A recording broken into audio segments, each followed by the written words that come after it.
In yesterday's Teams meeting, someone said, "That sounds great. I'm really happy to take that on." But what they were really thinking was, "This is a terrible idea and I'm already drowning." How do I know that? Because I work in HR and I know what people say in meetings and what they tell me afterwards when your door is closed. My name is Claudia Slujitoru and this is What No One Tells You podcast. Welcome to the very first episode of What No One Tells You podcast, and I'm genuinely excited to be here. So why does this podcast exist in the first place? Because I've spent years in HR and coaching, which means I have a rather unique position. Managers tell me one version of what's happening, and then I talk to their teams, and I hear a completely different story. And the gap between those two versions, it's enormous. Managers think their teams are engaged, happy, and productive, and meanwhile, their best people are updating their CVs. Their teams are frustrated but silent, and everyone is just performing. Performing engagement, performing agreement, performing enthusiasm. Nobody is actually saying what they really think. And here is what frustrates me. It's the same patterns everywhere, the same communication gaps and the same avoidable disasters. And nobody is actually telling managers what is actually happening. So that's what this podcast is. And each week, I'm going to tell you what nobody else will ever tell you. The unspoken truth about leadership and the gap between what your team says and what they actually think. The patterns that you are missing. No corporate language, no theories, just honest conversation about what's really happening. So today's topic is going to be why your team is lying to you. Not maliciously, but constantly. And I'm going to show you exactly what they're really thinking. So let's go. Picture a team meeting. Tuesday morning at 10. 8 people around the table. You are the manager and you are presenting a new initiative. It's about a reorganization of how the team handles client requests. You have thought this through quite carefully and it makes a lot of sense. So you ask, do you have any concerns or any questions? Silence. Then someone says, no, this looks rather good. It makes sense. Another person nods and says, happy to give it a try. A third person is saying, sounds fine to me. And the meeting ends. You feel quite good.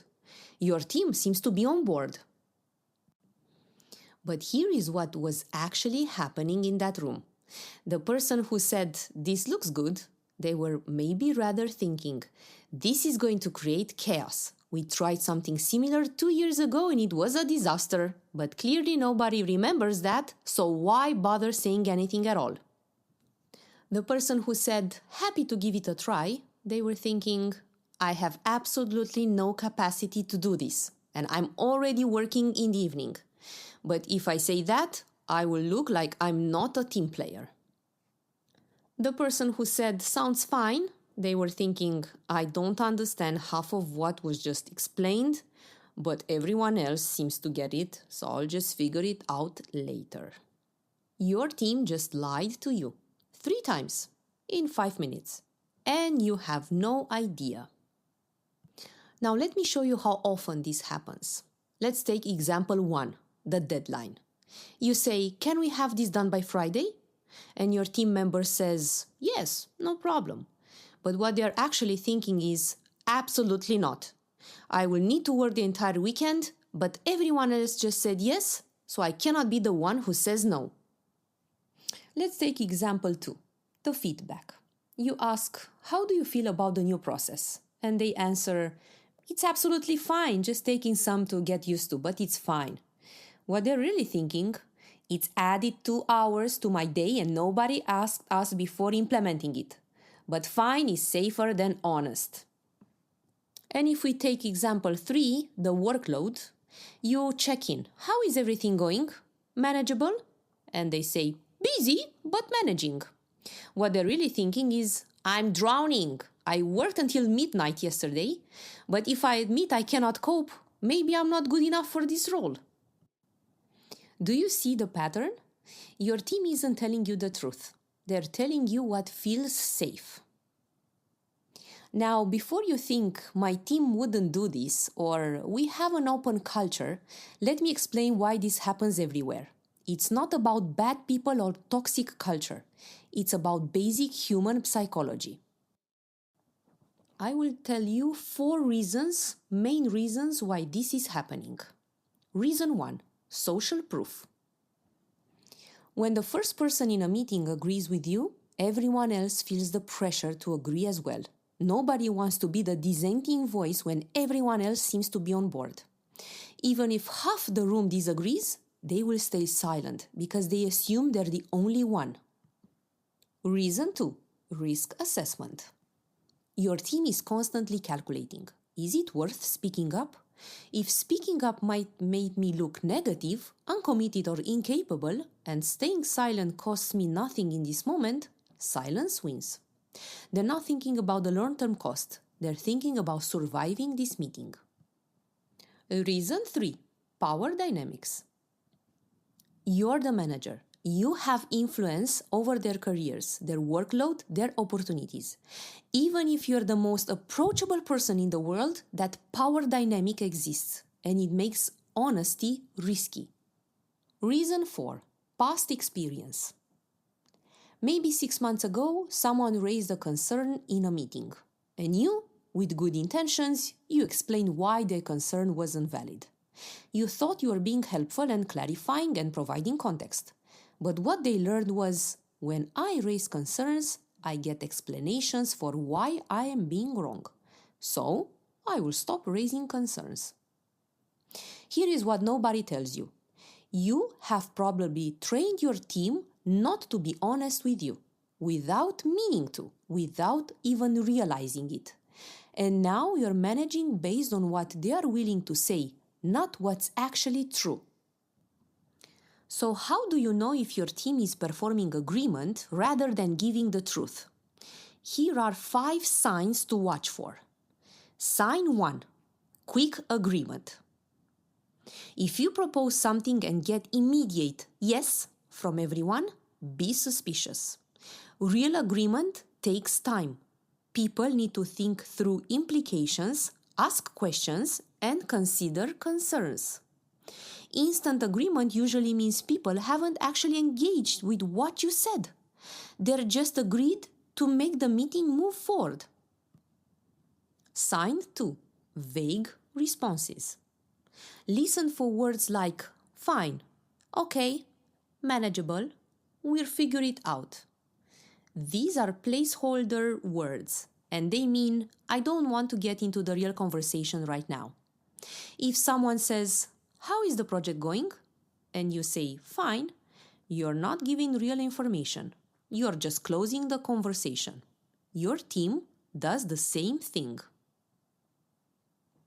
Sign 3, no pushback. If you never get disagreement, never get alternative suggestions, and never get, have we considered? That's not because your ideas are perfect. That's because people have stopped offering alternatives. Sign 4, hallway conversations. The real opinions come out after the meeting, in the hallway, in private chats, in one-to-ones. If people say things to each other that they don't say in team meetings, you have an honesty problem. Sign 5, surprises. If you're regularly surprised by problems, delays, or frustrations, it's because people aren't telling you about issues early. They're waiting until it's undeniable, because raising problems earlier feels risky. So, if you're seeing 3 or more of these signs, your team isn't being honest with you. Not because they're bad people, but because you haven't created the conditions where honesty feels safe. Right, now let's talk about what to do about this, because you cannot just demand honesty. You cannot tell people, just be more open with me. That doesn't work. You have to create a psychological safety, which means changing your own behavior first. And here is how. Action 1, reward dissent. The next time someone disagrees with you in a meeting, thank them, genuinely. That's a really good point. I hadn't considered that angle. Thank you for raising it. And do this publicly, so everyone sees that disagreement doesn't lead to defensiveness. One manager I worked with started saying, "Who sees this differently?" instead of "Any questions?" That one phrase shift changed everything, because it explicitly invited alternative views. Action 2. Admit uncertainty. Stop presenting every decision as final and perfect. Instead of "here's what we are doing," try "here's what I'm thinking. What am I missing?" The moment you admit you might be wrong, people feel permission to point out problems. Action 3. Ask better questions. Stop asking, "Are you okay with this?" That's a yes or no question that defaults to a yes. Start asking, "What concerns you about this?" Or "What would make this easier?" Or "What am I not seeing?" These questions assume there are concerns, so people don't have to be the first to introduce negativity. Action 4. Create anonymous channels. Sometimes people need to test the waters before speaking publicly. Anonymous surveys, suggestion boxes, feedback forms, these aren't perfect, but they give you data you wouldn't otherwise get. One manager I know does a monthly "What's one thing I should know that I probably don't know?" anonymous form, and the insights she gets are invaluable. Action 5. Follow up privately. After a meeting where everyone agreed too quickly, talk to people individually. In the meeting, everyone said that they were fine with the new process. But I want to hear what you actually think. What's your honest reaction? In a one-to-one, people are more often willing to share the truth. This isn't about one conversation. It's about consistently demonstrating that honesty is safe. Every time someone raises a concern and you get defensive, you teach them to stop. Every time someone disagrees and you thank them, you teach them to continue. You're training your team every single day. Make sure you're training them to tell you the truth. Now let me be realistic. You will never get complete honesty all the time. Some things people will never say in group settings. That's human nature. But you can shift the balance. Right now, if your team is showing these 5 signs I mentioned, they're performing agreement far more often than they're being honest. And your goal is to tip that balance, so that most of the time, people say what they actually think and only occasionally hold back for legitimate reasons. And when you get there, you have better decisions because you're working with real information, fewer surprises because problems surface earlier, and more innovation because people share ideas. And honestly, less exhausting leadership because you're not constantly wondering what is it that you are missing. So here's the truth about your team lying to you. They're not bad people. They're not untrustworthy. They're just responding rationally to the environment that you have created. An environment where agreement is easy and disagreement is risky. Where going along is safe and speaking up is uncertain. Where fine gets you out of the conversation and honesty extends it. You created that environment, which means that you can change it. So start this week. Pick one of the 5 actions and try it consistently. Reward the first person who agrees with you and just ask what concerns you instead of asking any questions. Follow up privately after meetings. Small changes and consistently applied. And your team wants to tell you the truth. They're just waiting for proof that it's actually safe. Give them that proof. So that's episode 1 of What No One Tells You podcast. I'm looking forward to see you here next week for the next episode. And until then, listen for vague answers and notice quick agreements. Ask better questions and make honesty safe. My name is Claudia Slujitoru, and subscribe so you don't miss what's coming. And if you recognize these patterns in your own team, try one of these actions this week. I would love to hear what happens.